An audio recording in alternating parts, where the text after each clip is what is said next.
పాకిస్తాన్ కు రక్షణ శాఖ మంత్రి రాజ్నాథ్ సింగ్ స్ట్రాంగ్ వార్నింగ్ ఇచ్చారు. బెంగాల్ పై కన్నేస్తే ఈసారి పాక్ ఎన్ని ముక్కలవుతుందో ఆ దేవుడికే తెలియాలంటూ హెచ్చరికలు జారీ చేశారు. భవిష్యత్తులో భారత్ ఏవైనా దాడులకు పాల్పడితే కోల్కతాను లక్ష్యంగా చేసుకుంటామన్న పాక్ రక్షణ మంత్రి ఖవాజా ఆసిఫ్ వ్యాఖ్యలకు బెంగాల్ నుంచే కౌంటర్ ఇచ్చారు రాజ్నాథ్ సింగ్. బెంగాల్ను టచ్ చేసినందుకే 1971లో పాక్ 2 ముక్కలైందని గుర్తు చేశారు. ఉద్రిక్తతలను పెంచే ప్రకటనలు చేయొద్దని ఇస్లామాబాద్ను హెచ్చరించారు.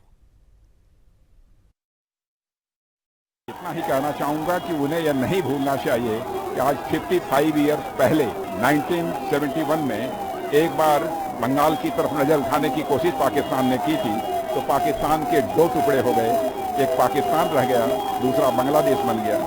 इस बार यदि हरकत की गई हमारे बंगाल की तरफ नजर उठाने की, तो उसका क्या परिणाम होगा यह भविष्य के गर्भ में ही लिखा हुआ है और इसका पता चल जाएगा।